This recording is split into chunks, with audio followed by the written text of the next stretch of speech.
എല്ലാവർക്കും സ്വാഗതം. ഇന്ന് നമ്മൾ ഉണ്ടാക്കാൻ പോകുന്നത് പൈനാപ്പിൾ പച്ചടിയാണ്. പൈനാപ്പിൾ പച്ചടി ഉണ്ടാക്കാനായിട്ട് നല്ല പഴുത്ത പൈനാപ്പിളാണ് നമ്മൾ എപ്പോഴും എടുക്കുന്നത്.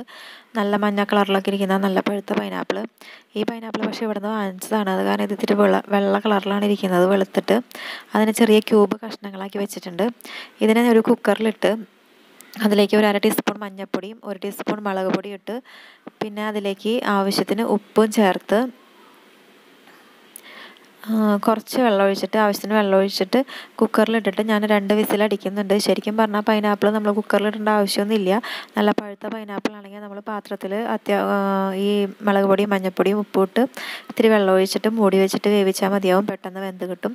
പക്ഷേ ഈ പൈനാപ്പിൾ ഞാൻ പറഞ്ഞല്ലോ, അത് ഇവിടെ നിന്ന് വാങ്ങിച്ചതാണ്. അത് കാരണം നല്ല വെളുത്ത കളറിലിരിക്കുന്നുണ്ട്. അപ്പോൾ ഇത് മധുരം ഉണ്ടെങ്കിൽ കൂടിയിട്ട് ഇത് ശരിക്കും ആ ഒരു മൂത്ത് പഴുത്ത പോലെ തോന്നുന്നില്ല. അത് കാരണം കൊണ്ട് ജസ്റ്റ് കുക്കറിലിട്ടിട്ട് ഒന്ന് അടിക്കുന്നുണ്ട്. നല്ല പഴുത്ത പൈനാപ്പിളാണ് എപ്പോഴും പൈനാപ്പിൾ പച്ചടി ഉണ്ടാക്കാനായിട്ട് നല്ലത്. അതായപ്പോൾ ഇവിടെ പൈനാപ്പിൾ വെന്ത് കിട്ടിയിട്ടുണ്ട്. 2 അടി അടിച്ചു കുക്കറിൽ. അപ്പോൾ അത്യാവശ്യം വെന്തിട്ടുണ്ട്. വെന്തുടഞ്ഞിട്ടൊന്നുമില്ല, എന്നാൽ അത്യാവശ്യം വെന്തിട്ടുണ്ട്. ഇനി നമുക്കിതിൻ്റെ അരപ്പുണ്ടാക്കാം. അതിന് അരമുറി തേങ്ങ എടുത്തിട്ടുണ്ട്. ഈ അരമുറി തേങ്ങയിലേക്ക് ഞാൻ 1 ടീസ്പൂൺ കടുക്, 1 ടീസ്പൂൺ ജീരകം ചേർത്ത് ഇനി ഇതിലേക്ക് ആവശ്യത്തിന് വെള്ളം ഒഴിച്ചിട്ട് ഇത് നന്നായിട്ട് വെണ്ണ പോലെ അരച്ചെടുക്കുന്നുണ്ട്.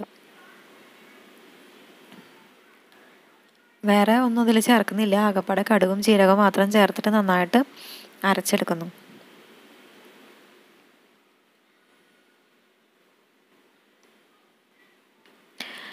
നന്നായി അരച്ചെടുത്ത ഈ അരപ്പ് നമുക്ക് ഇതിലേക്ക് ഒഴിച്ചു കൊടുക്കാം. നമ്മുടെ പൈനാപ്പിളിലേക്ക് ഒഴിച്ചു കൊടുക്കാം. ഈ അരപ്പ് ഒഴിച്ച് അതിനെ നന്നായിട്ടൊന്ന് എല്ലായിടത്തേക്കും ഇളക്കി യോജിപ്പിക്കാം. എന്നിട്ട് അത് നന്നായിട്ട് തിളയ്ക്കുന്ന വരെ വെയിറ്റ് ചെയ്യാം. നമ്മുടെ പൈനാപ്പിൾ കറി ഒരുവിധം തിളച്ച് തുടങ്ങിയിട്ടുണ്ട്. അപ്പോൾ ഇനി നമുക്കിതിലേക്ക് തൈര് ചേർത്ത് കൊടുക്കാം. ഇതിലേക്ക് 1 കപ്പ് തൈരാണ് ഞാൻ ചേർത്ത് കൊടുക്കുന്നത്. ഇത് അധികം പുളിയുള്ള തൈര്, നല്ല പുളിയുള്ള തൈരല്ല, എന്നാൽ തീരെ പുളിയില്ലാത്ത തൈരുമല്ല, ഒരു മീഡിയം പുളിയുള്ള തൈരാണ്. അതൊരു കപ്പ് തൈര് ഞാൻ ഇതിലേക്ക് ചേർത്ത് കൊടുത്തു. തൈര് ചേർത്ത് കൊടുത്തു കഴിഞ്ഞാൽ പിന്നെ അധികം തിളയ്ക്കേണ്ട ആവശ്യമില്ല. അപ്പോൾ തൈര് ചേർത്ത് കൊടുത്തിട്ട് അത് നന്നായി ചൂടാകുമ്പോൾ തന്നെ നമുക്കിതിൻ്റെ തീ ഓഫ് ചെയ്യാം. ഈ പൈനാപ്പിൾ പച്ചടി അമ്മയുടെ റെസിപ്പിയാണ്. ഇനി നമുക്കിത് കാച്ചാനായിട്ടുള്ള ഒരു പാൻ അടുപ്പത്ത് വെച്ച് അതിലേക്ക് ആവശ്യത്തിന് വെളിച്ചെണ്ണ ഒഴിച്ചു കൊടുക്കാം.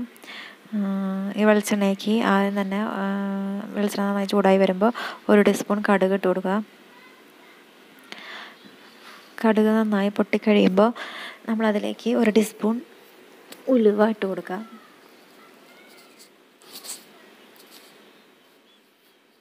കടുക് ഇവിടെ ഇപ്പോൾ ഒരുവിധം പൊട്ടുന്നുണ്ട്. ഇനി നമുക്കിതിലേക്ക് 1 ടീസ്പൂൺ ഉലുവ ഇട്ട് കൊടുക്കാം.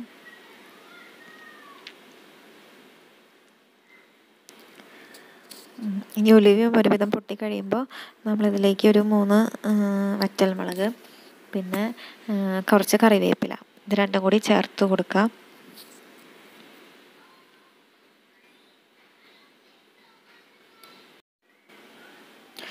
നമ്മുടെ മുളകും വേപ്പിലേക്ക് ഒന്ന് വാടിക്കഴിയുമ്പോൾ നമുക്ക് തീ ഓഫ് ചെയ്തിട്ട് ഇത് നമ്മുടെ പൈനാപ്പിൾ പച്ചടി കറിയിലേക്ക് ഒഴിച്ചു കൊടുക്കാം.